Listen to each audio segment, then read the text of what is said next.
Hi guys! Ayan, for today's video, magluluto po tayo ng KBL. And syempre, pangunahing rekado natin ay langka. Ayan, next is kadios. And syempre, baboys na pata.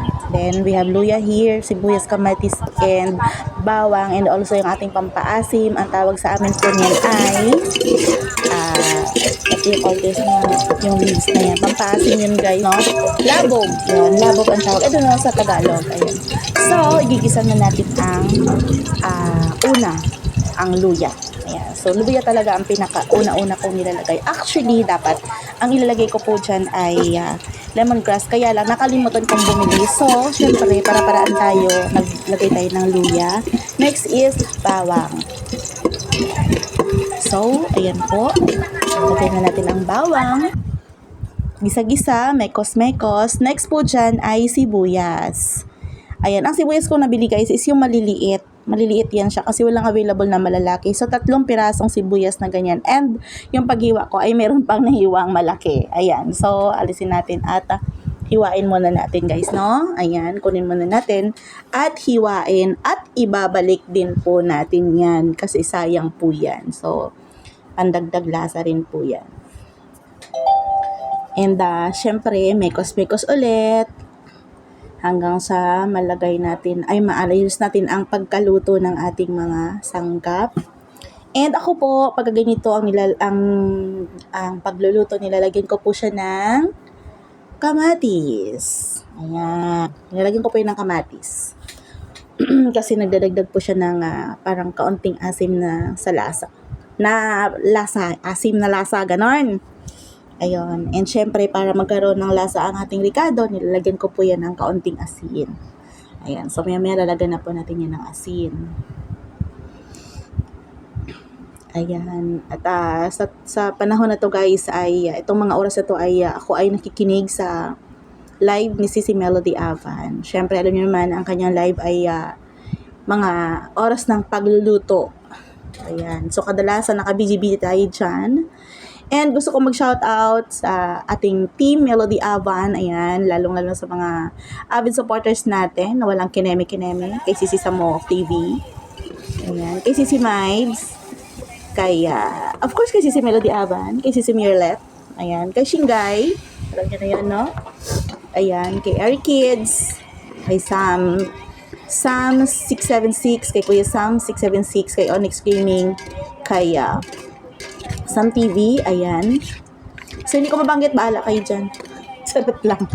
Sa buong team, guys. And of course, sa Team Borniball, sa bumubuo ng Team Borniball, lahat-lahat, alam nyo na yan kung sino kayo. Ayan, madami kayo. Huwag na mag-isa-isa kasi madami kayo.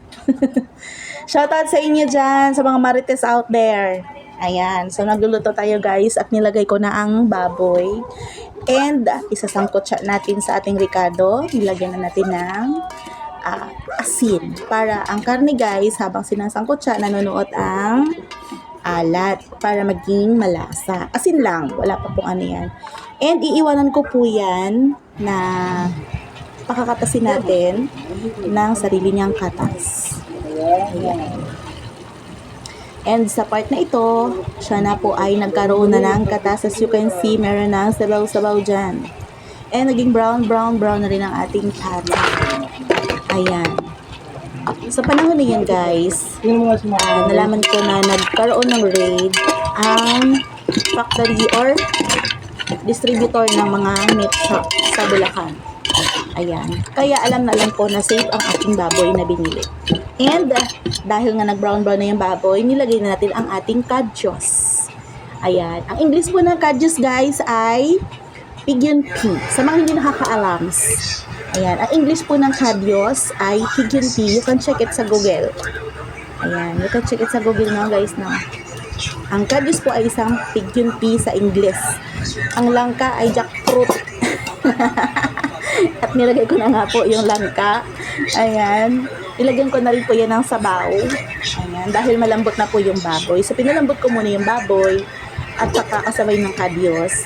Para pag nilagay natin yung langka, sasabay ang paglambot ng baboy, kadyos at langka guys hanggang sa maluto siya.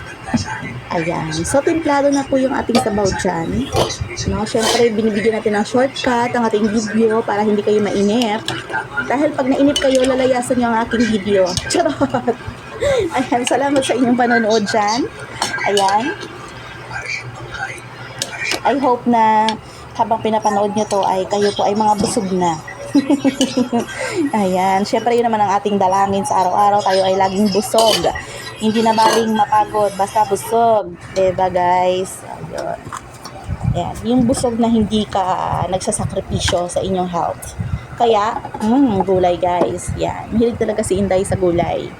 So pagpasensyahan na po ninyo ang aking pagluluto na ganyan, no? Ayan, kulong na siya, kumukulo. Parang dugo ng mga marites na mga mahadera, charot. At ito na po ang ating finished product. Ayan.